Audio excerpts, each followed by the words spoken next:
bienvenue à ce webinaire de la CPME Nouvelle-Aquitaine, comment faire de mon site web un véritable levier de développement. Donc, je suis entourée de 4 intervenants aujourd'hui, donc Nathalie de Peretti de chez CWA, Eric Garletti d'Atypicom, Sylvain Rosier de Cybernétique et Florence Mersman d'IRCF qui devrait nous rejoindre. Elle a eu un petit souci de connexion là au début du webinaire, mais elle ne devrait pas tarder à remonter sur scène. Donc moi, je suis Meryl Boots, chef de projet à la CPME Nouvelle-Aquitaine. Donc voilà, je vois qu'il y en a déjà qui sont en train de dire bonjour dans le chat, donc n'hésitez pas, le chat vous sert vraiment à interagir entre vous ou à nous dire si jamais il y a des problèmes de connexion, de son, si vous entendez mal. Pour tout ce qui est questions, il va y avoir un support de présentation. À la fin voilà, de chaque petite présentation de chaque intervenant, il y aura un temps de questions. Donc, n'hésitez pas à poser vos questions au fur et à mesure dans l'onglet questions. Ça nous permet, nous, déjà de mieux visualiser les questions, sinon elles sont perdues au milieu du chat. Et ça vous permet à vous également de voter pour les questions les uns des autres. Vous avez un petit triangle à droite de chaque question. Donc, si une question vous semble pertinente et vous intéresse, n'hésitez pas à voter. Ça lui donne plus de points et nous, on répondra en priorité aux questions les plus importantes. Il y aura également quelques sondages pendant ce webinaire pour connaître vos secteurs d'activité, la typologie de vos entreprises et puis pour nous permettre de mieux nous adapter du coup au prochain webinaire. Que dire de plus? Du coup, oui, ce webinaire est organisé dans le cadre d'un projet de sensibilisation à la transformation numérique des entreprises qui est porté par la CPME Nouvelle-Aquitaine et financé en partie par la région Nouvelle-Aquitaine et les chambres consulaires. Voilà, donc en fin de webinaire, il y aura aussi une petite partie où je vous présenterai les différentes aides dont vous pouvez bénéficier en tant que TPE pour réussir votre transformation numérique. Alors, je vois que Florence n'est toujours pas revenue parmi nous. Donc peut-être Eric, je ne sais pas ce que tu en penses. Sylvain peut peut-être commencer du coup. Oui. Alors, ouais, on va faire... mais non, peut-être est-elle arrivée. Florence, voilà. Quel timing incroyable. Bien, le sujet du jour sera comment faire de mon site web un véritable levier de développement. Pour cela, nous avons découpé cette présentation-là en 4 points. Le premier point sera adapter vos stratégies de communication globale au digital. Puis, comment être trouvable sur Google en 2021. On parlera donc de SEO ou référencement naturel. Ensuite, nous aborderons la problématique du chiffre d'affaires et du digital, comment le booster. Et enfin, Meryl nous expliquera toutes les aides qui peuvent exister, notamment le chèque e-commerce, qui est une aide à la transformation numérique des TPE. Pour cela, on va laisser la parole à Florence Mersman de l'entreprise IRCF et elle va nous parler de l'adaptation de votre stratégie de communication globale au digital. Florence, c'est à toi. D'accord, bonjour à tous. Alors, les personnes que je rencontre généralement à IRCF, les clients d'IRCF, ce sont généralement des entrepreneurs qui n'ont pas toujours la casquette d'un chef de communication ou d'un directeur marketing. Et c'est pour ça que je leur propose toujours de faire un point, un bilan d'abord du marché dans lequel ils sont sur Internet.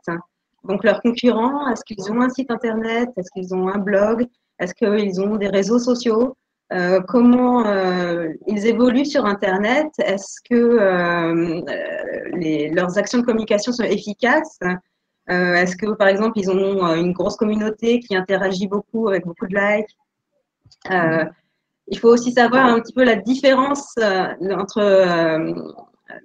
les concurrents et l'entreprise qu'on dirige. Donc, connaître son argument unique de vente, ça peut être soit on va valoriser le service clientèle, on va se positionner sur les prix, parler plutôt de la qualité des produits, etc. Et comment on traduit cet argument unique de vente sur Internet? Quelle charte graphique on va utiliser, les couleurs, les polices, comment on va écrire nos textes, quel ton on va utiliser. Et aussi, il faut connaître ses publics et essayer de déterminer un portrait type quel est l'âge, quel est le sexe de notre client, quels sont leurs centres d'intérêt, quels sont leurs besoins et comment ils vont aller chercher, comment ils vont se comporter sur Internet. Quand on a fait ce bilan-là, il faut pas, on peut passer à la slide suivante, il faut pas relâcher les efforts parce qu'on va passer par 4 étapes très importantes. D'abord, comment on va attirer les visiteurs sur notre site Internet, comment on va se présenter, faire connaissance avec son public, comment ensuite on va convertir ces visiteurs en prospects, attirer leur confiance, comment on se différencie des concurrents, donc comment on va argumenter. Pour ensuite conclure. Conclure, ça veut dire inciter à agir, passer une commande, faire un achat, et on transforme donc ces prospects en clients. Mais une fois qu'on a fait ça, il y a une étape qui est aussi très importante, c'est comment on fidélise cette clientèle, comment on va conserver leur confiance, comment on va continuer à les satisfaire pour reconduire une vente et que ces clients deviennent les ambassadeurs de l'entreprise, c'est-à-dire qu'ils vont eux-mêmes pouvoir recommander votre entreprise, les produits, et sur leur réseau et aussi par bouche à oreille. Donc, ne pas relâcher les efforts et penser à ces 4 étapes pour toujours déterminer nos objectifs de communication, quel message on va faire passer, quels sont les arguments pour convaincre et techniquement comment ça va se traduire en termes de texte, de photos, de vidéos, de liens, de sons, etc. On peut changer de slide. Voilà, en fait, ce qu'il faut comprendre, c'est que votre site Internet, en fait, c'est un outil de communication qui fait partie de votre stratégie de communication digitale. C'est votre point de départ, c'est votre identité, et c'est aussi votre point de destination, celui qui va servir à attirer votre clientèle sur votre terrain. Et pour ce site Internet, vous allez pouvoir l'agrémenter de beaucoup d'autres supports. Et c'est important que vous sachiez que vous allez devoir consacrer du temps à créer ces supports. Et il va falloir des compétences. Même si vous décidez de déléguer cette partie de communication, ça va vous prendre du temps, ça va vous demander des efforts. Et je finirai en fait ma participation en vous donner 3 grands conseils. Le premier, c'est de ne pas oublier que oui, votre communication digitale se fait par ordinateur, mais pas que. Aujourd'hui, on est sur on évolue énormément sur les smartphones. La communication se fait essentiellement même sur les smartphones. La deuxième chose, c'est que vous allez devoir faire un planning d'action de communication pour pouvoir optimiser vos messages, optimiser vos actions.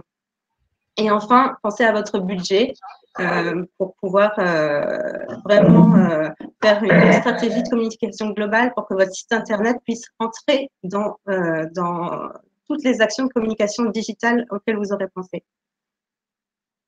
Voilà. J'ai peut-être été un peu rapide. Merci Florence. Alors n'hésitez pas du coup à poser vos questions pendant les présentations. Hein. Si on voit qu'il y a des questions, on y répondra du coup à la fin de chaque intervention. Sinon, on va dérouler la présentation de chacun et puis on répondra aux questions à la fin. Bon, donc, merci Florence.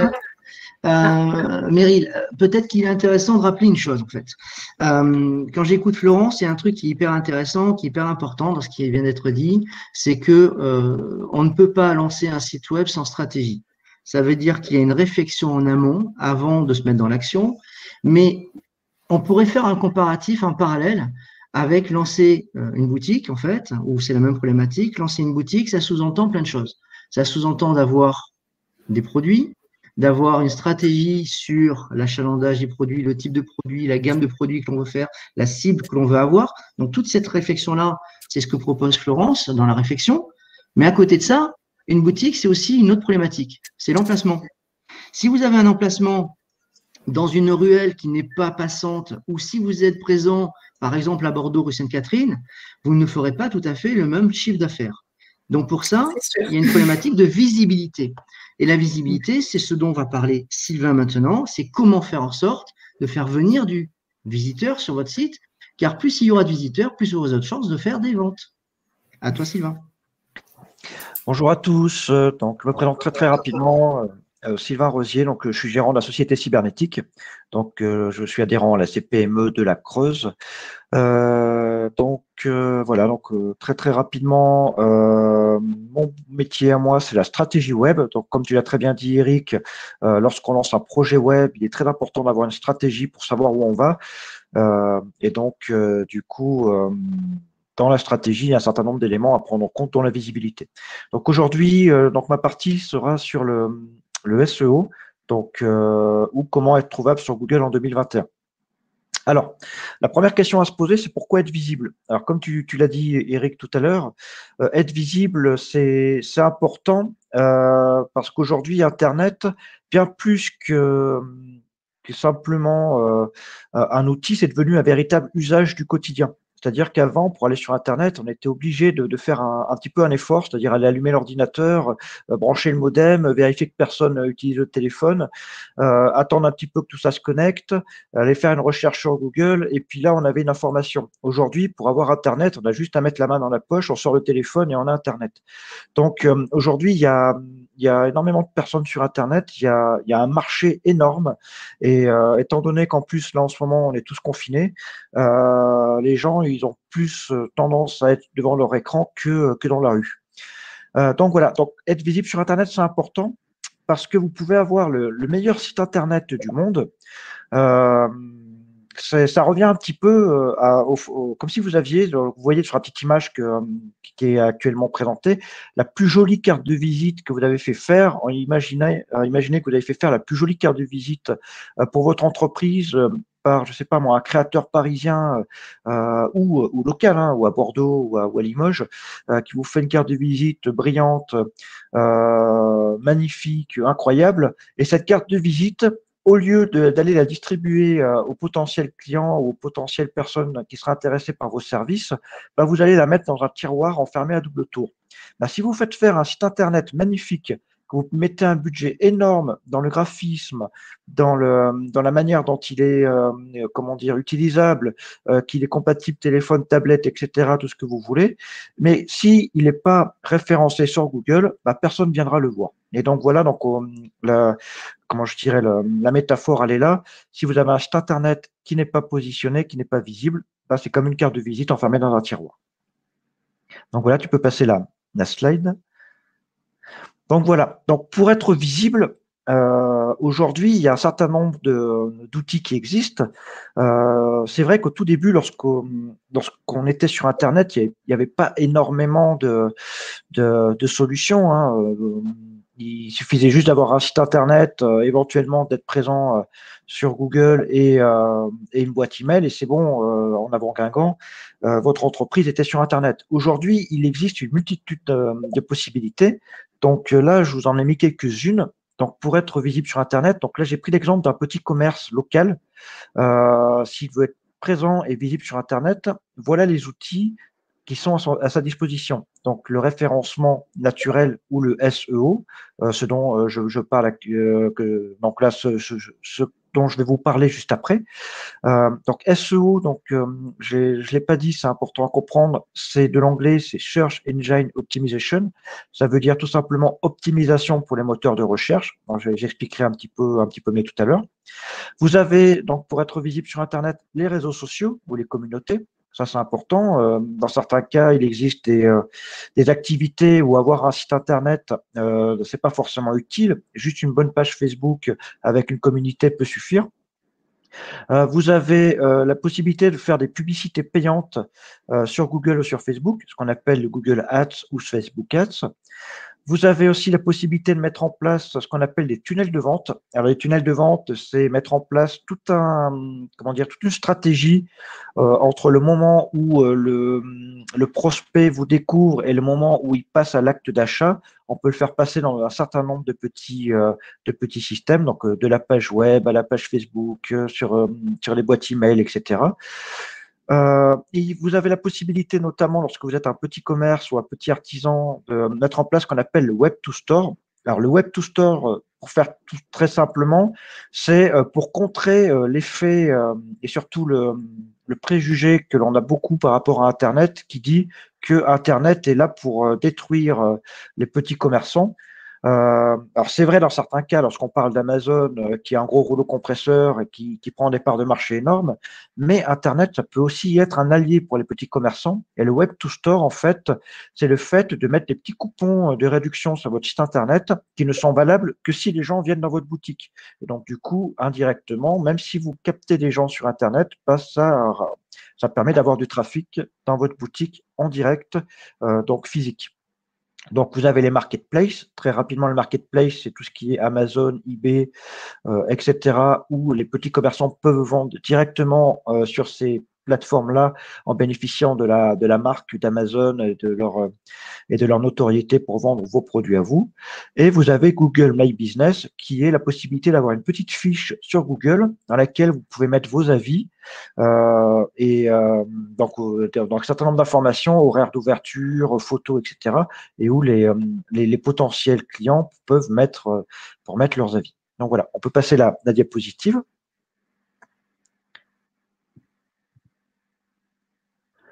Voilà.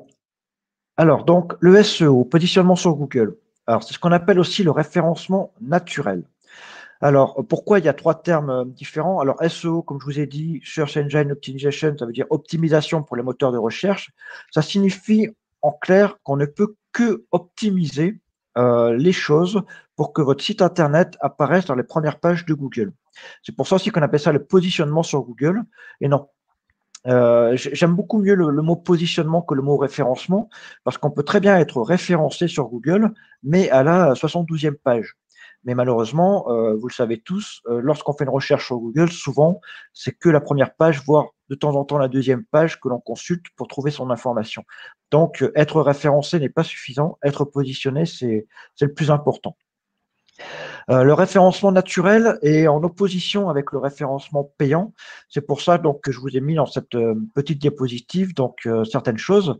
Lorsque vous tapez notamment sur votre moteur de recherche vente de viande limousine en Creuse, vous allez avoir un certain nombre d'informations qui vont apparaître. Les premiers résultats qui sont à gauche, c'est-à-dire vente de viande limousine en Creuse, entre parenthèses Limousin, la ferme des Rateries. Ça, c'est un de mes clients creusois, la ferme des Rateries à Dame-Palestel, qui vendent la viande limousine, que j'ai positionné sur ces mots-clés-là en référencement naturel. Donc, il arrivait tout en haut de la première page, juste avec ces mots-clés-là. Il faut savoir que lorsqu'on fait cette recherche, dans certains cas, en première page, en toute première position, ce n'est pas forcément lui. Si vous regardez sur la droite, vous pouvez avoir, par exemple, des résultats avec le mot annonce qui apparaît devant, où c'est écrit achat de viande direct producteur, région de Sèvres. Et là, vous allez me dire, mais c'est plus trop de la viande en Creuse. Ben, c'est tout simplement parce que certaines personnes font des annonces payantes et se positionnent sur le département de la Creuse en payant, donc ils arrivent premiers. Le référencement naturel, c'est pas ça. Le référencement naturel, c'est bien être positionné sur les recherches naturelles et non pas sur les annonces payantes. Donc voilà. Vous avez aussi dans le. Alors, c'est pas tout à fait terminé, Meryl. Voilà. Pardon, c'était une fausse manip.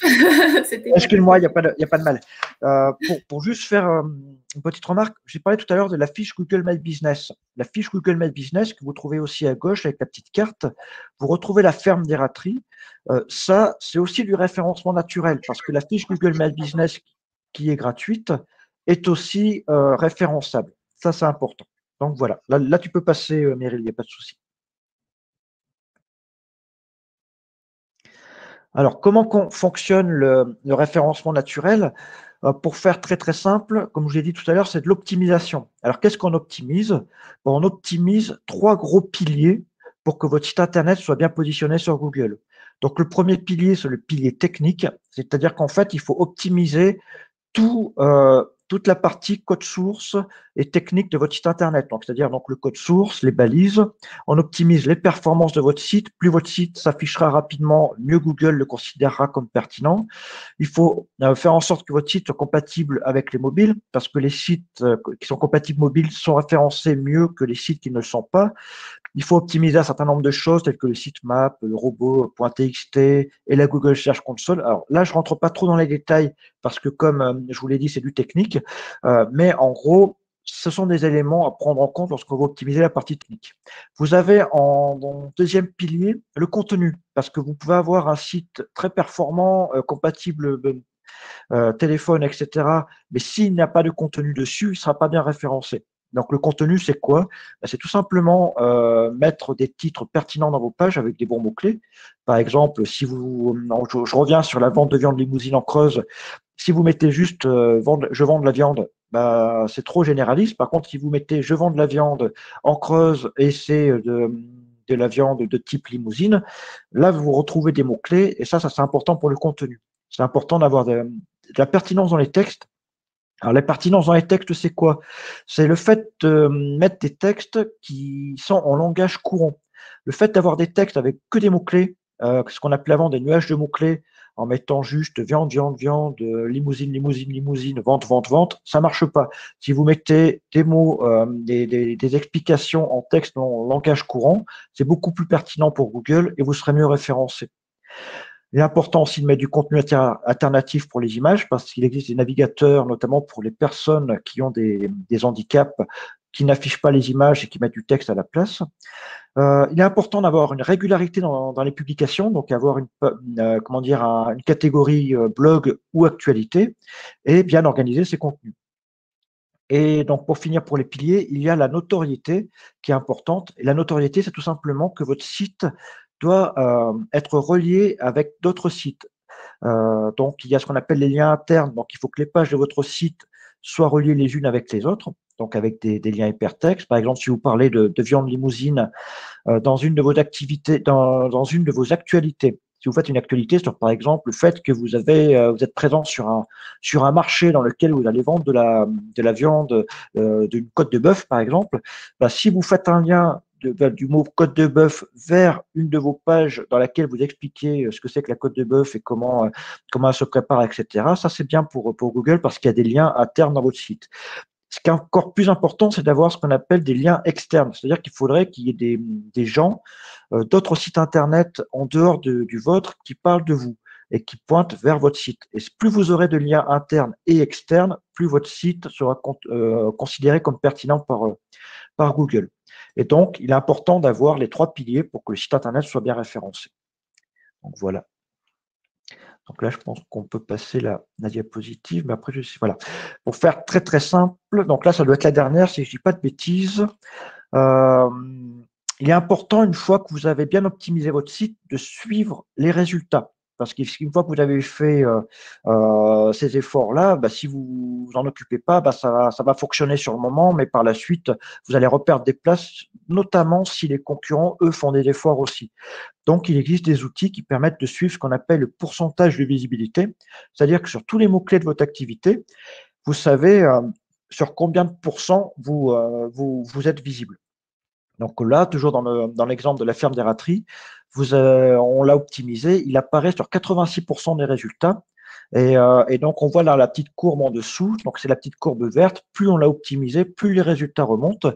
Et au départ, comme vous pouvez le voir, il n'était pas premier, il était deuxième. Il y avait une autre ferme qui était devant lui. Et petit à petit, avec optimisation régulière, tous les mois, toutes les semaines, on arrivait à faire augmenter donc la position dans les résultats de Google jusqu'à devenir premier et doubler le concurrent principal. Donc voilà, c'est ça qui est important, c'est d'avoir une régularité et de suivre ses positions. Et donc voilà, je pense avoir terminé. Si vous avez des questions, n'hésitez pas, on y répondra en fin de séance. Ok, merci Sylvain. Tu nous présentes en fait une partie acquisition de trafic, hein, c'est comment générer du trafic sur un site. Tu nous parles de Google sans parler d'autres moteurs de recherche. Juste rapidement, peut-être qu'on peut rappeler la part de marché de Google par rapport aux autres et pourquoi finalement on parle de Google et pas des autres. Alors oui, alors j'ai pas le chiffre en tête, mais pendant très longtemps, ils étaient au-dessus de 90% de part de marché. Là, ils devaient être autour de 80, 85. Mais effectivement, c'est pour ça qu'on parle que de Google. Et il faut savoir une chose, c'est que Google, tous les autres moteurs de recherche, il y en a qui sont très très bien, hein, notamment des logiciels de moteurs de recherche libres qui respectent comment on appelle ça, les données personnelles, qui respectent un peu mieux l'éthique, etc. Et tout cela se base sur Google. Ça veut dire que si vous êtes bien référencé sur Google, par effet domino, vous serez bien référencé aussi sur les autres. Ok, merci. Je vois plein de questions. On y répondra juste après, en fait, hein. Il y a pas mal de petites questions. On les fera une par une. Continuez à les poser, hein. On va toutes les sélectionner une par une. On y répondra, pas de souci. Juste, tant qu'on y est, parce que peut-être qu'on peut rappeler une dernière info. Quand tu parles d'une expression positionnée, en fait, il faudrait parler d'une expression non pas positionnée, mais d'une réponse à une intention, parce que pour le moteur de recherche, il ne va pas être intéressant pour vous de vous positionner sur un mot, mais sur une typologie de requête. Pourquoi? Parce que sur 100 personnes qui ont le même besoin, vous aurez au moins 60-70 personnes qui vont poser des questions différentes ou poser la demande différemment. Sous-entendu, on ne peut pas, quand on travaille sur le SEO d'un site, travailler sur une expression, mais travailler sur un pool d'expressions complet qui va recouper l'ensemble des questions potentielles des utilisateurs. On fera un petit détail s'il faut plus tard. Merci pour ça, Sylvain. Bon, une fois qu'on a dit ça et qu'on a amené du trafic sur le site, il y a une autre question qu'il va falloir se poser. C'est que ce site-là, c'est bien, c'est un site vitrine, c'est un site marchand, c'est un site d'information, c'est un site d'actualité, c'est un blog, tout ça existe. Ils ont tous des vocations différentes, des intérêts différents, ils répondent à des intentions différentes. Mais une fois qu'on a le trafic et qu'on a les personnes qui viennent dessus, en fait, on n'a pas forcément uniquement ces usages-là possibles pour un site. Ça peut être aussi des outils. Ça peut être des outils métiers. Ça peut être des outils qui sont là pour faciliter la vie au quotidien, simplifier les actions, voire même générer du business différemment. Et c'est ce que Nathalie va nous proposer. Oui, tout à fait. Eric, je rebondis juste pour faire un petit lien aussi avec la présentation de Florence avant. En fait, c'est très important de connaître son client et de se mettre à sa place pour savoir qu'est-ce que votre client va taper dans Google pour vous trouver. Souvent, malheureusement, si on est sur des secteurs d'activité un peu techniques, on a notre jargon et on connaît nos mots très compliqués pour décrire notre produit. Mais en fait, notre client cible, c'est peut-être pas ces mots compliqués-là qu'il va utiliser pour chercher notre produit en ligne. Donc voilà, toujours bien refaire le lien avec qui est mon client, qu'est-ce qu'il va pouvoir taper sur Google ou sur un autre moteur de recherche pour essayer de nous trouver. Ouais, tu as raison, c'est la vraie démarche qu'on est censé avoir, c'est quel est le langage de mon client et pas quel est mon langage à moi en tant que professionnel, parce que le langage descendant souvent ne correspond pas à la façon dont les gens ont posé la question. Je vous donne juste un exemple et on passe à Nathalie, promis. Un exemple typique d'une personne qui vendait officiellement sur un catalogue produit, et quand il a fait son site, il vendait la même chose, il vendait des cellules à froid positif et des cellules à froid négatif. Évidemment, tout le site avait été généré sur des cellules à froid positif et des cellules à froid négatif. Personne ne comprenait ce dont on parlait. Ça ne générait pas de visite, donc pas de trafic. Moralité, pas de chiffre d'affaires. La vraie question qu'on lui a posée, c'est « Mais monsieur, est-ce que vous pouvez nous dire à qui vous adressez ?» Ça, c'est la démarche de Florence. Quel est votre marché? Comment vous y adressez? C'est quoi le problème? Et une fois qu'on a compris ça, on s'est aperçu qu'il travaillait avec des métiers de bouche, c'est-à-dire des restaurateurs, des traiteurs, des bouchers, des poissonniers. Et en fait, eux, ces professionnels, ne voulaient pas des cellules, ils voulaient des chambres froides.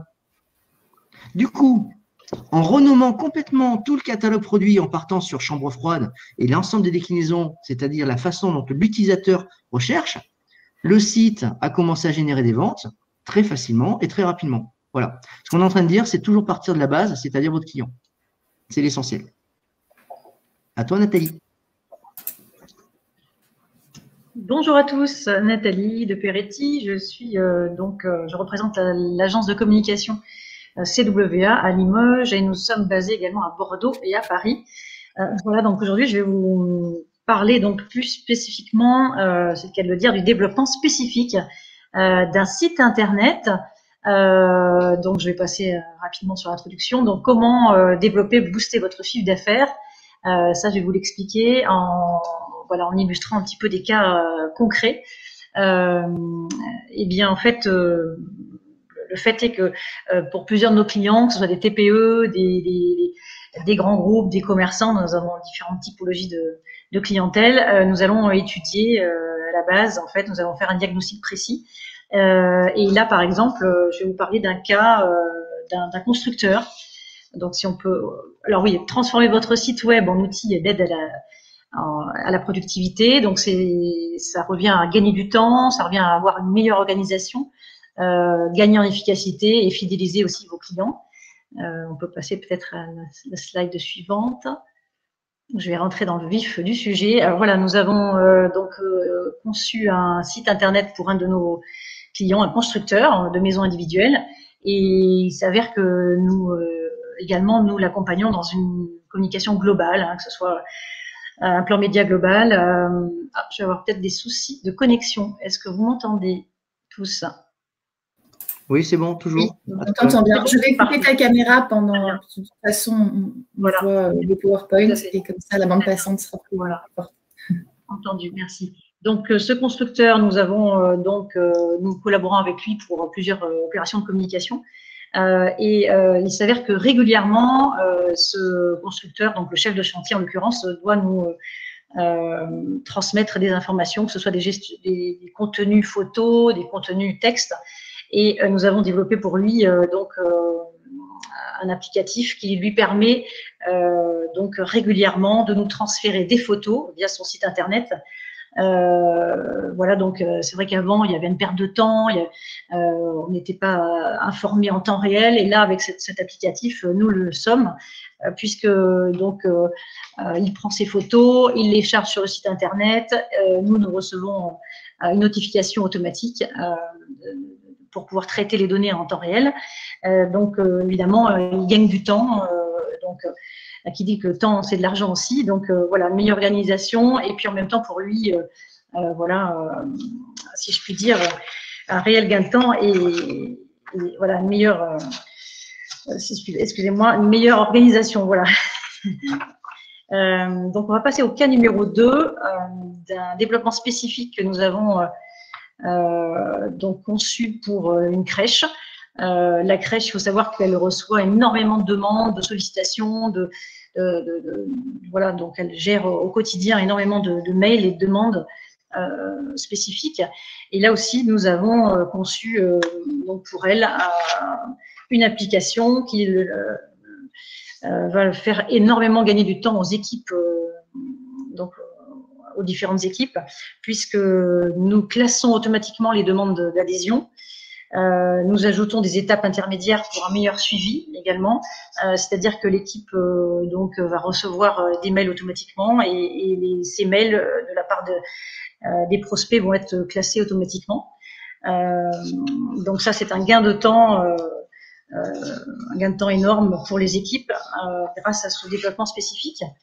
Un autre cas dont je voulais vous parler également, c'est le cas numéro 3 d'un nutritionniste. On va peut-être pouvoir passer la slide suivante. Nous lui avons conçu via son site. Les clients vont pouvoir se connecter au site internet de ce nutritionniste et vont pouvoir, grâce à un accès personnel et sécurisé, vont pouvoir avoir accès à des données personnelles sur leur perte de poids, sur leur régime alimentaire. Enfin voilà, ils vont avoir un espace dédié et ils vont pouvoir surtout visualiser en un coup d'œil et prendre conscience de l'évolution de leur perte de poids ou l'évolution de leur régime nutritionnel, et ils vont pouvoir être en contact direct avec le nutritionniste, ce qui va permettre pour eux d'être plus motivés, plus engagés. Et voilà, pour le nutritionniste, c'est sûr que ça va permettre de fidéliser le client. Et voilà, donc ce sont des applicatifs et du développement spécifique qu'on va pouvoir mettre en place. Nous travaillons en agile, en méthode agile, c'est-à-dire que nous travaillons en étroite collaboration avec le client et chaque étape va être vont être, si je puis dire, on va valider chaque étape. C'est vrai que ça demande du temps, il faut être disponible. Les clients doivent consacrer à peu près, je dirais, 3 heures par semaine. Voilà, s'ils veulent développer avec nous un site internet, il faut être quand même assez disponible, mais chaque étape va être bien définie, et ce qui va permettre de gagner du temps aussi bien pour nous que pour le client. Voilà, donc je voulais aussi. Est-ce qu'on peut peut-être, Nathalie, décrire ce qu'est la méthode agile, parce que je suis pas sûre que tout le monde du coup connaisse.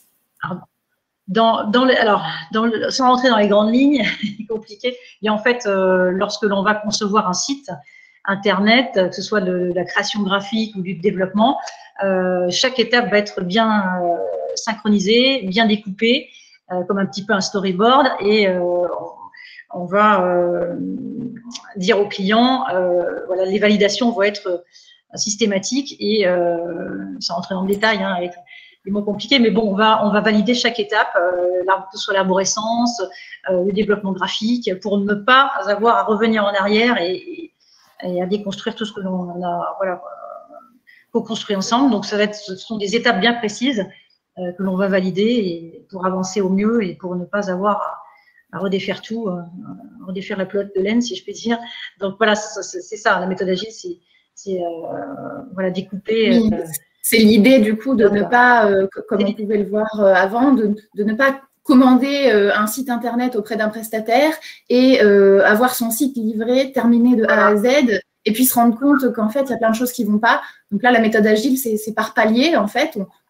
Tout au long de la construction du site, le client va pouvoir valider les différentes étapes pour être sûr que ça lui convient et que ça convient à ce qu'il veut faire. C'est ça, exactement. Et pas être surpris à la fin, dire non, c'est pas du tout ça. Je ne voyais pas la chose comme ça. Là, on collabore ensemble, on co-construit étape par étape, et voilà. Et ça nous permet aussi aux clients, s'ils se rendent compte qu'il y a chaque semaine qu'il y a des aménagements à faire, des ajustements, ça permet de les faire en direct avec lui. C'est une bonne méthode. Hein. On vous conseille de manière générale, quand vous choisissez un prestataire pour faire un site web, de demander s'il travaille en méthode agile, ou à minima, si vous allez avoir des paliers de validation, ne vous engagez jamais sur une livraison finale du site sans pouvoir vérifier au fur et à mesure ce qui est réalisé. C'est tout à fait ça, exactement.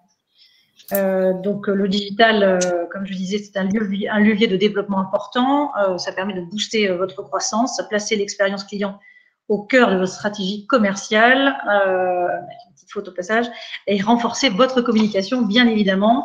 Donc il existe des aides, donc ça c'est important de le signaler, des dispositifs mis en place dans le cadre de la transformation numérique. Nous conseillons nos prospects et nos clients dans le montage de ces dossiers d'aide. Donc ça, c'est important. Le client le prospect n'est pas laissé comme ça tout seul. On le redirige, et ça permet aussi, bien évidemment, de dégreffer le budget communication digitale, voire à 50, voire 60% pour des sites marchands. Donc voilà, c'est important de le signaler, et ça booste vraiment votre communication, et nous on est là pour vous aider. Et ça fait 12 ans que nous concevons des sites internet, et voilà, on est là pour vous aider, vous accompagner au mieux, et voilà. Et financièrement, effectivement, c'est un coût de se lancer dans le digital, mais des solutions s'offrent à vous. Voilà, nous mettons tout en place pour vous aider dans ce cheminement, voilà, numérique. Si vous avez des questions, n'hésitez pas. Je pourrais y répondre. Merci Nathalie. Je pense que voilà, je vais arrêter le partage. On va peut-être faire un premier temps de réponse aux questions un petit peu techniques sur les différentes parties qu'on a pu voir.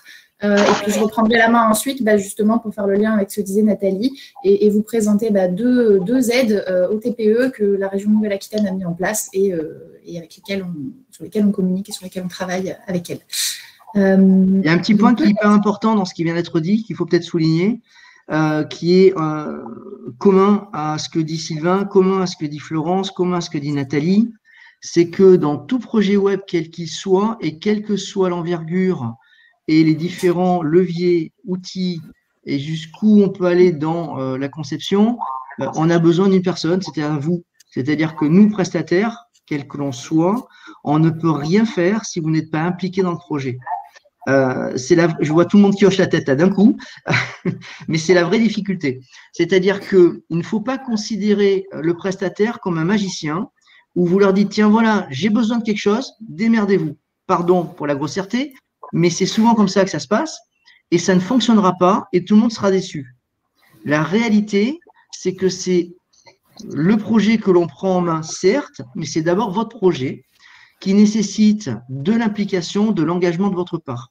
Sans votre implication, on ne peut aller nulle part. C'est hyper important. Il y a une deuxième chose que je veux souligner parce que c'est ce que vient de dire Nathalie. En fait, un outil web, quel qu'il soit, ne doit pas être considéré comme un coût. Ce n'est pas un coût, c'est un investissement. Si vous le voyez comme un coût, à ce moment-là, ce n'est pas la peine d'y aller. Ça veut dire que c'est de l'argent qui est perdu, qui est jeté en l'air pour rien. Il faut le voir comme un investissement. Ça veut dire que certes, vous allez peut-être y mettre plus que ce que vous imaginez au départ dans certains cas, ou peut-être moins, peu importe, surtout si vous êtes aidé avec des aides. OK, pas de problème. La réalité, c'est qu'il faut systématiquement penser à ce que cet outil vous rapporte. Donc, il faut avoir une vision de quel est le retour sur investissement que j'attends, quel est le retour sur investissement qui est possible, et est-ce que je trouve une quote-part entre les deux. Si j'attends d'investir 1 euro et que ça me rapporte 1500 €, ça va être compliqué, mais pourquoi pas, c'est pas encore faisable. Par contre, si vous avez cette attente-là, attention, il y aura peut-être un investissement en face qui sera à la hauteur. Ce que je suis en train de vous dire, c'est que ce calcul-là doit être fait en amont de lancer le projet, systématiquement. Donc, si c'est pour travailler sur une niche qui représente 4 personnes, et là, c'est Florence qui a raison, on doit absolument connaître son marché et ses cibles. Si elles sont toutes petites et que ça n'a pas d'intérêt économique, oui, ça va être compliqué d'y aller. À l'inverse, si votre cible est trop large, égale pas de cible. Au final, malheureusement, c'est difficile aussi de travailler. Donc, vous devez faire ce travail en amont qui est extrêmement important de ciblage, de réflexion. OK? On va peut-être répondre aux petites questions qui ont été posées. Il y en a plusieurs là-dedans. On va les passer une par une, en fait, à Plantesson. Alors, vous voyez les petits… je ne sais pas si tu as expliqué ça, Meryl. En face de chaque question, vous avez un petit chiffre. Chacun d'entre vous, si la question vous semble intéressante, vous pouvez cliquer dessus. Ça va augmenter le nombre de chiffres.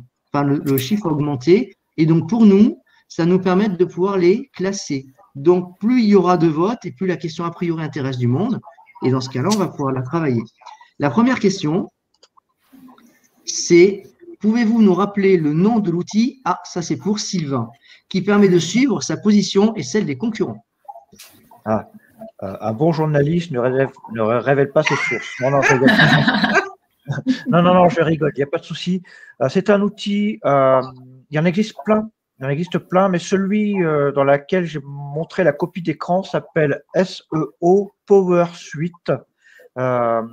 Et il a une version gratuite très limitée, mais qui permet déjà de faire des petites choses. Voilà. C'est un outil américain. Est-ce qu'on peut peut-être en donner quelques-uns autres? Je sais qu'il en existe. Est-ce que vous travaillez tous avec celui-là? Ou Nathalie, Florence, Eric, vous avez peut-être d'autres aussi, d'autres outils? Alors, SEO Power Suite, en fait, c'est un outil américain qui existe depuis très longtemps. C'est une suite complète avec du Rank Tracker, avec du Website Auditor, avec du SEO Spyglass. Bon, c'est un outil qui est payant, qui n'est pas forcément fait pour entre guillemets, le client, vous, mais plutôt pour l'agence. Par contre, vous avez un outil qui est à votre disposition, qui est gratuit, qui est fantastique, qui s'appelle la Search Console. Où vous avez vos positions en temps réel ou presque, avec un décalage d'une journée, oh là, malheur, vous allez pouvoir voir tout ce qui se passe sur votre site, votre état de santé de votre site, comment se comporte le site au fur et à mesure du temps. Donc, s'il y a un outil qu'on doit considérer comme extrêmement important et incontournable, c'est celui-ci, et je vous mets le lien dans le chat. On va essayer de répondre à d'autres questions, tant qu'on y est. Questions complémentaires. Ah ben voilà, bonne question. Bonjour, pour un site non marchand, que préconisez-vous en termes de régularité de publication d'actualité? La question est à Sylvain peut-être. Oui, alors La régularité, alors j'essaye de comprendre un petit peu en termes de régularité. Il faudrait que ce soit au moins une fois par semaine. Au moins une actualité par semaine, ça serait l'idéal. Après, si vous en faites plus, ça serait mieux. Mais en faire moins, après, la difficulté, c'est que si on n'en fait qu'une par mois, on a tendance à oublier. Et puis après, ça fait une tous les 2 mois, une tous les 3 mois. Et là, ça devient compliqué. Donc, au moins une par semaine. S'y tenir à une par semaine, ça serait bien. Si je peux me permettre juste pour compléter la réponse de Sylvain, en fait, un site non marchand, ça veut dire un site vitrine qui est en fait une site d'entreprise qui va présenter ses services, qui n'a pas vocation forcément à faire de la vente en ligne, mais seulement du lead, c'est-à-dire du contact ou du téléphone, en clair, une action de « j'ai besoin de vous ». Il y a 2 façons de voir la chose. Soit on ajoute effectivement, c'est de la question posée, un blog pour avoir de l'actualité, auquel cas, si on met de l'actualité, oui, il n'y a pas plus délétère en termes d'image que d'avoir une actualité qui est ancienne de 2 ans et qu'il n'y a rien d'autre depuis. Sinon, l'image qui est donnée, c'est que l'entreprise, en fait, n'est pas ouverte ou n'est pas active. Et dans ce cas-là, on se pose des questions. Est-ce qu'on peut encore l'appeler et est-ce que oui, elle va bosser clairement. Hein. Mais on peut aussi faire le choix de ne pas avoir du tout de blog. Et dans ce cas-là, on a juste un site vitrine simple avec du service. Et auquel cas, il n'y a plus d'obligation de publication. Mais du coup, on n'est pas en capacité de répondre à des intentions d'information, mais seulement de recherche de produits ou de services directement. Et la deuxième chose, c'est qu'on ne peut pas non plus faire évoluer son site dans ce cas-là sur des sujets d'actualité comme des normes, comme des lois, comme des sujets chauds du moment, peu importe. À vous de choisir. Mais effectivement, si vous faites le choix du blog, à ce moment-là, il faut se tenir à le faire vivre régulièrement. Tout à fait. Et Eric, pour compléter très rapidement, avoir un blog pour le référencement, c'est beaucoup mieux. Voilà. Exactement. Parce que c'est difficile de mettre à jour ces services toutes les semaines. Donc, l'intérêt des actualités, c'est qu'on peut ajouter un petit peu de contenu très régulièrement sans forcément trop se casser la tête. Voilà. Oui, on est d'accord là-dessus. Alors, il y a une vraie question intéressante de la part de Nelly. Comment rédiger des bons contenus sur son site? Alors, peut-être que là, du coup, on aurait Florence qui pourrait nous aider un peu. Oui, alors il faut surtout mettre des mots-clés, essayer de faire un peu le champ lexical qui tourne autour une sorte de dictionnaire d'entreprise où on ne mettrait que les mots qui correspondent au marché, à l'entreprise, à son produit. Donc, comment rédiger de bons contenus sur le site? Oui, voilà, c'est ça. Ne pas hésiter dans les titres à mettre des mots-clés et à bien structurer son texte avec des sous-titres. Voilà, on parle de H1, H2 au niveau des titres. C'est important d'avoir les mots-clés dans le titre principal et de continuer à étoffer avec d'autres mots-clés dans les sous-titres, ainsi que dans les débuts de phrases. Il faut savoir aussi qu'il vaut mieux faire des phrases courtes et mettre l'information principale en tout début de paragraphe.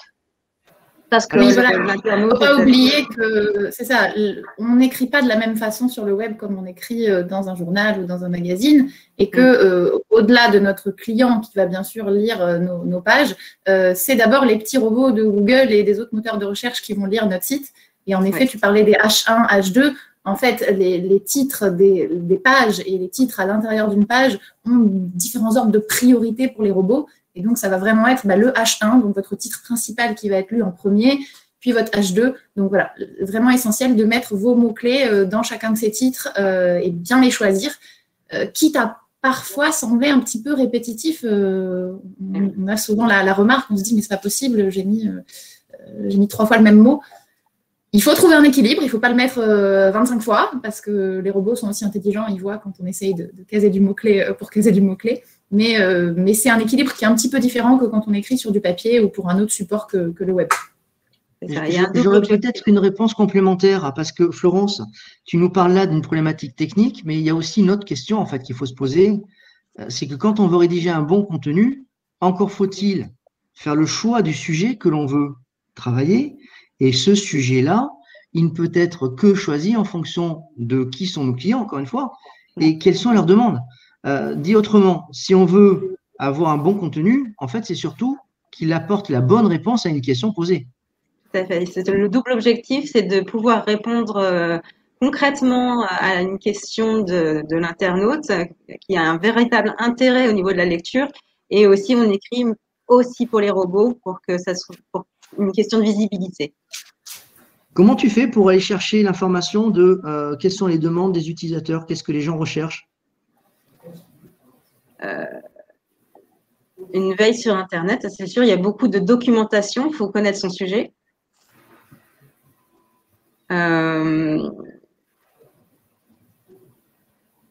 Excusez-moi, la question. Ouais, non, la question, puisqu'en fait, en amont de faire un site ou quoi que ce soit, la vraie question qu'on doit se poser, c'est connaître son client. Du coup, comment fait-on pour réussir à avoir l'information de qu'est-ce qu'il recherche, qu'est-ce qu'il demande et comment il formule? Alors, les réseaux sociaux sont assez utiles pour ça, parce qu'on voit les interactions, les commentaires.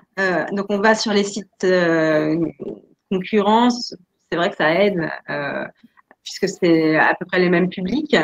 Et donc, on voit leurs questions, on voit l'intérêt aux publications, par exemple par les likes, on voit quelles publications les intéressent. Et les statistiques aussi, on peut avoir pas mal de statistiques sur les réseaux sociaux. Ça aide aussi pour savoir ce qui plaît aux internautes. Okay. Téléphone. Il y a un téléphone qui se balade. Okay. Il y a une question, alors je ne sais pas si c'est vraiment comme ça qu'elle a été posée en termes d'outils, mais peut-être que Nathalie, les outils dont elle parle, ce sont des choses qui sont complètement faites maison ou c'est des outils qui sont récupérés, réutilisés, réadaptés? Alors non, ce sont des outils spécifiques et sur mesure. Donc on fait du sur mesure, du cousu main. Donc ça va être effectivement, on va prendre, il y a un diagnostic complet qui est pris en charge. On va discuter longuement avec le client, le prospect par rapport à ses attentes, par rapport qu'est-ce qu'il souhaite réellement, le gain de temps, l'efficacité, booster son chiffre d'affaires en fonction de ses cibles, son audience. Donc ça, on va vraiment faire un diagnostic complet et effectivement, là vous entendez parler de veille concurrentielle, on va pour mieux connaître nos clients, on va faire un diagnostic complet, veille concurrentielle, étude de marché.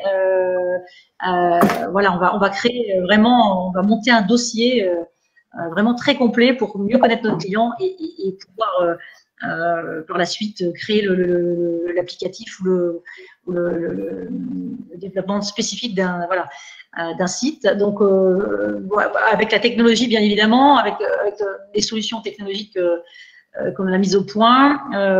Donc ça va être un travail d'ensemble, mieux connaître son client pour mieux lui apporter la solution adéquate.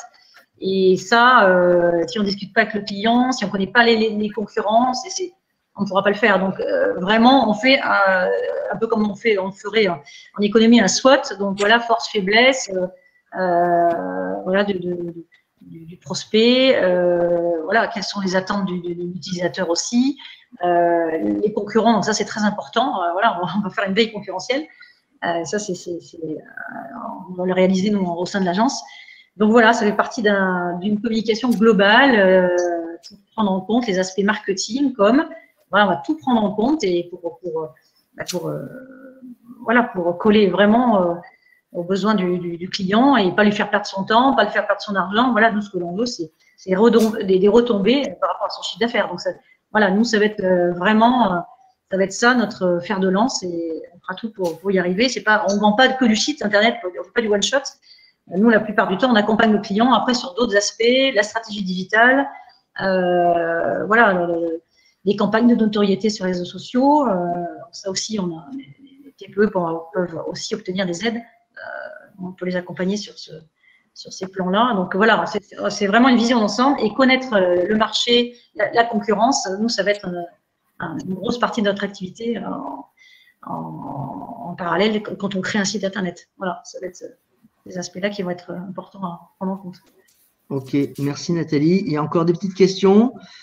Pour une association sociale, comment toucher et attirer de nouveaux bénévoles? Florence, Sylvain. Oui. c'est toujours délicat quand on est une association de parler business. Parce que, mais ça commence à venir quand même dans la tête, dans les esprits. Comment attirer de nouveaux bénévoles? Il faut absolument. Peut-être qu'on peut parler de storytelling dans ce côté-là. En fait, c'est de raconter l'histoire de l'association, ses valeurs, ses actions, ses missions, et essayer d'attirer. Là aussi, il y a une histoire de confiance, de relations humaines qui doit se mettre en place. Et donc, moi, j'aurais tendance à dire, faut avoir son site, faut avoir son réseau social et interagir un maximum avec les personnes pour les engager en fait dans le projet. Complètement. Peut-être ce qu'on a dit tout à l'heure, c'est vrai que moi je sais que j'ai employé le mot client.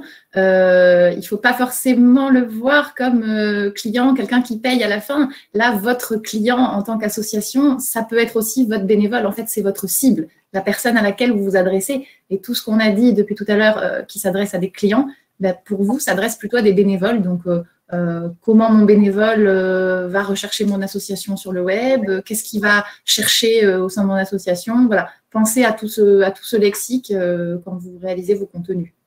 Vous avez une action qui peut être assez simple. Dès l'instant que vous avez un tout petit budget à mettre en place, c'est que vous mettez en place un tracker, une petite bête toute gentille qui va tracer la visite de chaque personne qui vient sur votre site. Ça va permettre de pouvoir générer une audience et en fait, à partir de cette audience-là, vous pouvez faire du reciblage via Facebook uniquement aux personnes qui sont ce qu'on appelle des sosies sociaux, c'est-à-dire des personnes qui sont les mêmes dans un point de vue psychologique que ceux qui viennent déjà sur votre site, mais qui ne le connaissent pas encore. Dit autrement, on va peut-être pouvoir cibler tous ceux qui ont un intérêt à venir sur votre site aujourd'hui, si vous en avez un, qui ne connaissent pas votre association, mais qui sont sur Facebook, et les inciter à venir sur votre association pour devenir bénévole. C'est un outil qu'on utilise assez fréquemment quand on doit faire de la prospection sur des niches extrêmement précises. Je vois une petite question supplémentaire. Ça, c'est pour Sylvain. À combien doit-on… à combien doit s'élever un taux de rebond acceptable? Vaste question. Oui, c'est une question, comme tu dis, c'est un peu vaste, dans le sens où il n'y a pas de réponse miracle. Mais en général, on considère qu'un taux de rebond, déjà, ça n'a pas le même impact pour un site vitrine que pour une boutique. Pour un site vitrine, on dirait entre 50 et 80% de taux de rebond, ça va encore. Par contre, pour une boutique, il faut vraiment éviter de dépasser les 50% si on veut que la boutique, elle génère quand même du chiffre. Voilà. Ouais, Alors attention, quand on parle de taux de rebond, on va juste faire attention à la page dans laquelle on se trouve, parce qu'un taux de rebond sur une page contact, c'est évident qu'elle va être de l'ordre de 80-90%. Pourquoi? Parce que sa finalité, c'est pas d'aller plus loin, c'est de répondre à je veux trouver un téléphone ou je veux répondre ou je veux laisser un message. Donc pas de problème. Par contre, sur une page accueil, oui, on a un véritable souci si on est à 60, 70, 80% de taux de rebond. Peut-être, Eric, juste définir taux de rebond pour ceux qui ne connaissent pas. Alors, encore une fois, le taux de rebond, on ne va pas rentrer dans la technique, on va faire un truc très simple. Taux de rebond, c'est quelqu'un qui vient sur une page et qui repart sans avoir été voir une deuxième page. Maintenant, dans la réalité, quand on parle de taux de rebond au niveau analytics, puisque c'est Google Analytics qui est le principal outil, il a une grosse souci, ce truc-là, c'est que le calcul se fait B-A, c'est-à-dire la deuxième page moins la page 1 qui lui permet d'avoir un taux de rebond et un temps. Dit autrement, il ne sait pas mesurer un taux de rebond si on n'a pas fait 2 pages. C'est un petit peu embêtant. C'est vrai. Donc, les sites en page unique, c'est plus compliqué pour… Oui, on a un problème là-dessus, de mesure correcte. Ouais. Absolument. Mais d'autant plus que, et là c'est Sylvain qui va peut-être rebondir, mais un site en one page égale un site très compliqué à positionner correctement, parce qu'on n'a pas de contenu, on n'a pas de page, et que pour le moteur, celui dont on parle, c'est Google, hein, son algorithme est basé sur la quantité de texte, la quantité de pages et sa popularité. Donc en clair, si on a la popularité mais on n'a pas de page et on n'a pas de texte, oui, évidemment, on ne va pas sortir. Tout à fait, tout à fait. Et puis, ce qu'aime bien Google, c'est pas avoir tout sur la même page parce qu'il faut une hiérarchie dans la page. Donc, c'est-à-dire une thématique principale. Par exemple, je vais revenir sur le vendeur de viande. Euh, il vaut mieux, plutôt qu'avoir une page où il dit qu'il vend des côtes de bœuf, des steaks, des saucisses, de la viande pour le barbecue, de la viande pour les chiens et de la viande pour les supermarchés, il vaudrait mieux qu'ils fassent une page par thématique, une viande, de la viande vétérinaire, de la viande pour les supermarchés, etc. Et la page d'accueil, elle servira juste à dispatcher les pages. Et dans ce cas-là, on peut référencer chacune des pages individuellement sur des mots-clés spécifiques qui permettront de toucher une cible spécifique. Voilà, donc c'est pour ça qu'un site en web page n'est pas génial pour le référencement. Alors, on prend la dernière question et après Meryl va pouvoir nous présenter l'ensemble de tout ce qui existe pour ça. Alors, il y a une grande offre de réalisation de sites aujourd'hui. Comment choisir au mieux l'agence et le service? Alors, je ne sais pas comment répondre à ça parce qu'en fait, il n'y a pas de réponse vraiment réelle. Vous avez plein de possibilités. Soit vous prenez un indépendant, un free, tout seul, soit vous prenez une agence. Dans les agences, vous avez des petites agences à 2-3 personnes, des agences beaucoup plus constituées avec 15-20 personnes. Tous ont un avantage et un inconvénient. Le free sera pas cher, mais ne fera qu'une toute petite partie du métier. Attention, le risque, c'est que le free peut très bien s'arrêter en plein milieu du projet et ne pas vous livrer, voire vous livrer, mais finalement, 3 mois plus tard, ne plus exister. Et donc, au final, vous avez monté un business complet avec quelqu'un qui aura plus de difficultés à vous maintenir votre outil. C'est un risque, mais c'est moins cher, c'est vrai. L'agence, par contre, en théorie, est là pour durer. Bon, on en a quelques-unes qui ne tiennent pas, mais c'est autre chose. Elles sont là pour durer. Elles sont là pour vous conseiller. Elles sont là pour apporter beaucoup plus de valeur ajoutée parce qu'elles ont plus de personnes spécialisées. Mais attention, du coup, le budget est un tout petit peu plus élevé, c'est vrai. Et encore que, il y a des moyens d'alléger les budgets et c'est ce que Meryl nous dira. Je laisse la parole aux autres parce que chacun peut s'exprimer là-dessus, évidemment. Bien sûr. Alors moi, je vais parler très très rapidement. Il y a aussi, alors, la manière dont on choisit son agence ou son professionnel. Il y a effectivement le côté, comme tu dis, il y a énormément d'auto-entrepreneurs qui sont mis sur le marché, des choses comme ça. Le plus simple, si vous avez un doute, ça reste de regarder les références de la personne. De la même manière que vous choisirez un graphiste, il faut regarder quel type de graphisme il fait. Pour un professionnel, il faut regarder les différentes références, les différents sites internet qu'ils ont fait avant, et aussi sa valeur ajoutée. Par exemple, alors je vais pas faire de publicité, c'est très important. Là, on essaie de rester neutre, mais pour que vous compreniez un petit peu. Moi, si je me suis positionné sur la stratégie web, c'est que même si quelqu'un qui vient me voir, imaginons un boulanger-pâtissier me dit je veux mettre en place un site internet, je vais pas forcément lui vendre un site internet. Je vais réfléchir un petit peu à son audience, son budget et surtout quel est l'intérêt pour lui de mettre en place un site internet. Et on va peut-être se rendre compte qu'une bonne page Facebook avec une petite audience locale autour, ça reviendra moins cher. Ça sera peut-être beaucoup plus efficace que mettre en place un site internet. Donc voilà, donc il faut prendre en compte tous ces paramètres-là pour choisir un professionnel. Voilà. Donc je laisse la parole aux autres si vous avez d'autres. Florence, est-ce que tu souhaites ajouter quelque chose? Je dirais que c'est comme une veille concurrentielle, c'est qu'à un moment, effectivement, il faut aller regarder ce qui se fait sur Internet en termes de sites. Et tout en bas, généralement, on voit qui a créé le site Internet de telle ou telle entreprise. Donc ça, c'est intéressant d'aller faire notre choix sur ce qui existe déjà et voir un petit peu les entreprises qui font ça. Et puis aussi, parfois, on a besoin de relationnel et parfois aller voir directement la personne et la voir physiquement pour pouvoir exposer son projet, ça peut aussi aider à bien comprendre le projet et partir ensemble sur la construction du site. Ouais. Tout à fait. Une dernière petite question, y a-t-il des hébergeurs de sites mieux que les autres? Alors, on ne va pas faire de publicité pour en bien ou en mal, mais juste garder une problématique en tête, RGPD, règlement général européen sur la protection de la donnée, qui sous-tend que l'hébergement doit être fait en France ou en Europe. Attention, vous avez encore beaucoup d'hébergeurs qui ne sont pas conformes RGPD, qui hébergent la donnée ailleurs qu'en Europe, et donc du coup, par défaut, vous n'êtes pas en conformité, et donc vous avez des risques de vous faire attraper par la CNIL. Donc d'abord, le premier conseil, ce sont des choix d'entreprises plutôt européennes, françaises tant qu'à faire, qui ont plutôt une hotline facile d'accès, non surtaxée, c'est mieux, et qui réagissent vite. Maintenant, une fois qu'on a dit ça, vous en avez des tonnes. Vous avez OVH, certes, il a brûlé, mais ça reste une entreprise plutôt sérieuse et fiable. Vous avez O2 Switch, vous avez Planet Hoster, vous en avez quelques autres, des comme ça. Sinon, l'autre solution, c'est partir sur un hébergeur plus haut de gamme, et tout dépend du besoin que vous avez. Si c'est un simple site vitrine, un hébergeur classique qui vous proposera une offre mutualisée qui coûte entre 2 à 10 euros par mois mensuel, suffit très largement pour un petit site vitrine. Maintenant, quand on part sur un site e-commerce, on va plutôt partir sur un hébergement dédié, et on va plutôt commencer à taper sur des budgets entre 30, 50, 80 euros par mois, parce qu'il y aura la dimension de la machine, mais aussi la dimension de la maintenance et de tout le service qui va derrière, voire plus haut de gamme encore, en fonction du niveau de prestation que vous désirez. On te laisse la parole, Meryl.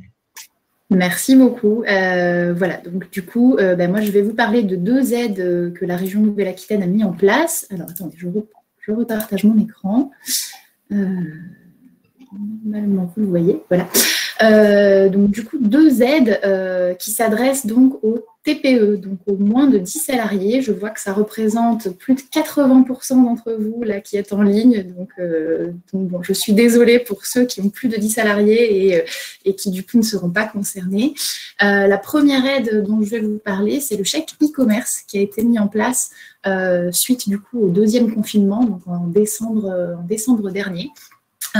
Qui est une aide du coup qui peut aller jusqu'à 5 000 euros à partir de 2 000 euros d'investissement et qui consiste du coup à vraiment vous aider à vendre en ligne. Alors, ce n'est pas forcément la réalisation d'un site e-commerce, ça peut être aussi rejoindre une marketplace, ça peut être mettre en place un catalogue électronique. On va détailler sur la slide suivante. Voilà, vous avez tous les investissements qui sont éligibles. Ce qui est important de préciser, et aussi en lien avec tout ce qu'on vient de voir aujourd'hui, c'est que ces aides de la région, c'est pas seulement une enveloppe financière, loin de là, puisque en fait, pour bénéficier de ces aides, vous avez d'abord un palier d'accompagnement. Donc là, vous allez avoir un diagnostic e-commerce qui va être réalisé du coup par les conseillers numériques des chambres consulaires, donc CCI ou CMA, de votre département. Alors, je ne sais pas si vous arrivez, c'est peut-être écrit trop petit, hein, mais ce qui est éligible pour ce chèque e-commerce, ça va être vraiment tout ce qui va être prestation de conseil et de services, donc les agences web, community management, agences de conseil digital, les frais de formation, les frais de développement pour un site web ou des applications, tout ce qui va être les frais d'abonnement ou achat dans des logiciels, des ERP, des logiciels de caisse, avoir des stocks, une gestion des stocks en ligne, tout ce qui va être investissement matériel nécessaire à la mise en œuvre du projet, donc des tablettes, des casques, des balances connectées, des douchettes, tous les frais d'hébergement, les frais de publicité en ligne et d'achat de mots-clés et les éventuelles campagnes promotionnelles que vous pourrez faire. Donc ce chèque, il est disponible pour l'instant jusqu'au 30 juin 2021. Et si jamais vous souhaitez du coup en bénéficier, je vais vous mettre le lien dans le chat. Alors, donnez-moi une petite seconde pour du coup un formulaire que vous pourrez remplir, du coup qui est traité par la CPME. Et donc on reviendra vers vous. Voilà, si votre dossier est éligible, moi je poste ensuite votre dossier auprès des chambres consulaires qui prennent en charge votre dossier. Si jamais vous ne rentrez pas dans les critères d'éligibilité, du coup, on vous recontacte pour vous le dire. Ensuite, la deuxième aide, donc ça, c'est vraiment une aide, le chèque e-commerce, c'est vraiment une aide dédiée au e-commerce, dédiée à la vente en ligne, dédiée au fait de passer peut-être de votre boutique physique à une boutique en ligne. Ensuite, il y a une deuxième aide qui a été mise en place bien avant le Covid, qui est le programme TPE numérique, qui vise vraiment à accompagner votre transition numérique globale de A à Z, j'ai envie de dire. Donc là, on est quand même sur un plancher d'investissement à 10 000 €. Hein, donc on n'est pas sur la même dimension. C'est vraiment pour accompagner des projets d'envergure, pour accompagner votre transition numérique de A à Z. Donc là, c'est une aide qui est conditionnée à 2 phases d'accompagnement, toujours réalisées par les chambres consulaires. Une première phase de diagnostic et ensuite 2 jours d'accompagnement, soit réalisés par les consulaires, soit réalisés par un prestataire extérieur, où vous allez vraiment redéfinir votre stratégie numérique et comment la déployer sur les mois et sur les années à venir. Donc en termes d'éligibilité, on est toujours sur les entreprises de 10 salariés ou moins. Pour cette aide-là, en revanche, il faut au moins avoir 2 ans d'existence. Il faut être situé, bien entendu, en Nouvelle-Aquitaine, hein, parce qu'on parle d'entreprises de Nouvelle-Aquitaine. Je sais que j'ai vu tout à l'heure quelqu'un dans le chat qui disait qu'elle était du Lot. Malheureusement, le Lot n'est pas dans la région Nouvelle-Aquitaine, donc ces aides ne s'appliqueront malheureusement pas. Donc ce programme TPE numérique, lui, qu'est-ce qu'il comprend? Donc c'est beaucoup plus large que le chèque e-commerce. Là, on va être sur les frais de licence ou de développement pour des logiciels. On va être sur le financement des infrastructures ou des équipements à hauteur des besoins requis par le projet. Tout ce qui va être prestation de conseil, du cadrage spécifique à l'implémentation et à la formation de vos salariés. Les coûts de publicité sur les réseaux sociaux dans une limite de 5% des dépenses éligibles. Cette aide, elle peut aussi financer du recrutement. Souvent, on me dit j'aimerais bien me développer, mais je ne sais pas faire et je n'ai pas assez pour recruter quelqu'un de qualifié. Donc là, cette aide-là peut vous aider. Elle prend aussi en compte certains abonnements que vous pouvez avoir à des logiciels, à des plateformes, par exemple, de webinaires, comme celle qu'on utilise aujourd'hui, vos infrastructures de téléphonie et tout ce qui va être mise en conformité pour la RGPD, la dématérialisation. Donc là, pour cette aide-là, c'est pareil. Je vais vous poster du coup le petit lien pour remplir en fait le pré-diagnostic pour nous dire si vous êtes intéressé ou pas. Je vous mets ça dans le chat. Hop. Mon ordinateur est un petit peu long.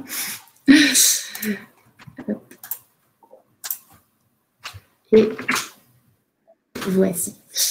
Voilà tout ce que je peux vous dire. Donc 2 aides qui, du coup, ne sont pas que des aides financières, mais sont bien un accompagnement plus des aides. Donc, n'hésitez pas à poser vos questions là dans le chat. Voilà, je vous avais fait un petit récapitulatif. Hein, si jamais vous avez des besoins numériques, vous pouvez aussi aller sur le site du coup de la CPME Nouvelle-Aquitaine et remplir les pré-diagnostics. Mais je vous ai mis les liens directement dans le chat. Voilà. Cette aide est-elle accessible à une association loi de 1901? Merci. Et non, malheureusement, du coup, ce sont des aides vraiment pour les TPE. En fait, ce sont des aides qui sont… l'accompagnement est réalisé par les chambres consulaires et les chambres des métiers. Donc, ce sont pour les TPE qui sont immatriculés soit à la CCI, soit à la CMA de leur département. Il y a d'autres aides. Hein, je vous invite à vous rapprocher peut-être éventuellement de la CRES, la chambre régionale de l'ESS, pour tout ce qui est association et entreprise de l'ESS. Ils ont peut-être des aides aussi au numérique ou autre, donc n'hésitez pas à aller voir. Cela marche pour un ERP métier? Oui, tout à fait. Tout à fait. L'aide transformation numérique des TPE peut inclure une aide pour un ERP. Ce qu'il faut bien comprendre dans cette aide transformation numérique des TPE, c'est qu'elle ne va pas être là pour financer un outil. Elle va vraiment être là pour financer votre démarche globale, votre stratégie globale de transformation numérique. Donc, en fait, ça ne va pas marcher si vous voulez juste faire un site ou juste mettre un ERP, mais il va falloir avoir toute une stratégie autour, donc former vos salariés à l'utilisation de cet ERP, peut-être mettre en place d'autres choses dans votre entreprise. Voilà, il faut que ce soit vraiment construit. Les 2 aides sont-elles cumulables? Eh bien, c'est une très bonne question. Disons qu'en fait, les paliers ne sont pas les mêmes. Donc, j'ai envie de dire, si vous avez un budget qui n'est pas… Si vous avez un investissement total qui n'atteint pas les 10 000 € et que c'est pour un projet e-commerce, vous allez plutôt aller vers l'aide e-commerce. Si vous avez un projet qui dépasse du coup les 10 000 € totaux d'investissement, vous allez plutôt aller vers l'autre en fait. Si je vous remets le slide avec le… voilà, le programme TPE numérique, vous voyez, la subvention, ça peut aller jusqu'à 150 000 €. Donc, il n'y a plus trop d'intérêt à cumuler les deux sur ces budgets-là, quoi. Alors, je ne sais pas s'il y a d'autres questions. Du coup, je vois qu'il y a un petit point rouge. Ou si on a fait le tour. Eric, je ne sais pas si tu as regardé, s'il y a d'autres questions. Pas d'aide pour les projets digitaux des PME de moins de 50 salariés. Alors là, encore une fois, je vous invite à aller voir du coup sur le site de la région Nouvelle-Aquitaine. Nous, c'est vrai qu'à la CPME, on participe à ce programme qui est destiné aux TPE. Puisque c'est vraiment la cible principale de nos adhérents. Il y a des aides aussi pour les PME, mais du coup, vous n'allez pas passer par les mêmes prédiagnostics, vous n'allez pas passer par les liens que j'ai envoyés dans le chat. On a une question sur les professions libérales. Est-ce qu'elles sont éligibles? Non, malheureusement, du coup, il faut vraiment être immatriculé CCI ou CMA et certains codes NAF sont exclus. Alors, je vous les ai pas mis sur les slides parce que ça faisait beaucoup d'infos et c'était en petit. Mais si vous allez sur le site, je vais vous le remettre en lien du coup de la CPME Nouvelle-Aquitaine. Ils sont décrits du coup sur la page des aides. Il y a quelques exclusions, malheureusement. Alors, il y a une autre question sur des critères géographiques. Ce que je comprends là-dedans, c'est est-ce que partout en Aquitaine, c'est les mêmes critères ou est-ce qu'il y a des zones privilégiées? Alors, c'est la même chose partout en Aquitaine. Nous CPME, on travaille avec ce système de prédiagnostic sur 6 départements. Mais si jamais vous n'êtes pas sur l'un de ces 6 départements, moi, je vous renvoie le contact du conseiller numérique de votre département et en fait, juste, vous ne passerez pas par l'étape du prédiagnostic de la CPME, mais vous pouvez quand même bénéficier de l'aide derrière.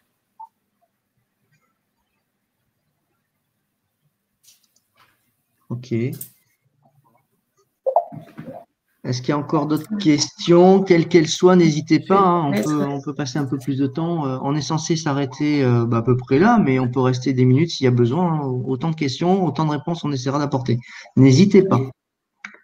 J'essaye de voir du coup dans les questions si jamais il y en a qu'on a loupé, mais je pense qu'on a… Il y a une question pour Nathalie. Ah oui.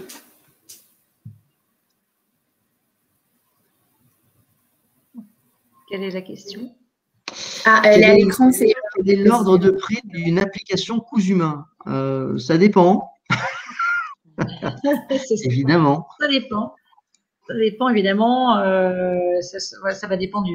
Vous m'entendez là? J'ai un petit souci de connexion. Ça va dépendre effectivement de l'ampleur du projet. Effectivement, après, le temps de développement, ça va vraiment dépendre. On ne peut pas donner de fourchette de prix comme ça. Mais bon, je répondrai avec plaisir si la personne m'envoie directement.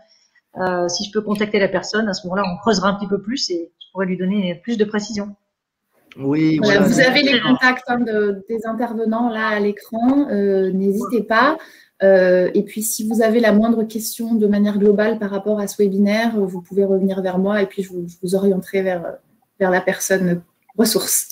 Pour rappel rapidement quand même, chacun d'entre nous sommes basés sur des départements différents. Donc peut-être que en fonction de vos besoins, s'il y en avait, les plus simples de se rapprocher de l'intervenant qui est à côté de chez vous. Florence, tu es dans quel département? Dordogne. Dordogne. Sylvain? La Creuse. La Creuse. Nathalie? 87, Limoges, Bordeaux et Paris, mais bon, basé sur Limoges. Ok. Et bien moi, je suis à Bordeaux. Voilà, n'hésitez pas. Meryl, le mot de la fin pour toi? Oui, écoutez, je pense qu'on a fait le tour. On a répondu à beaucoup de questions. S'il y en a d'autres, voilà, n'hésitez pas à revenir vers moi. Ce webinaire est disponible en replay. En fait, pour vous tous qui vous êtes inscrits, vous allez recevoir un lien directement dans votre boîte mail avec le lien vers le replay. Et puis nous, on le publie en principe sous 24 à 48 heures sur la chaîne YouTube de la CPME Gironde. Donc, je vous invite à aller jeter un coup d'œil, vous abonner et le partager à ceux qui n'ont pas pu y assister aujourd'hui.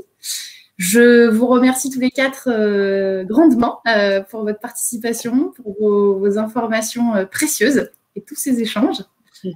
Et puis, je vous souhaite une bonne journée à tous et merci à nos participants aussi qui sont nombreux à chacun de nos webinaires.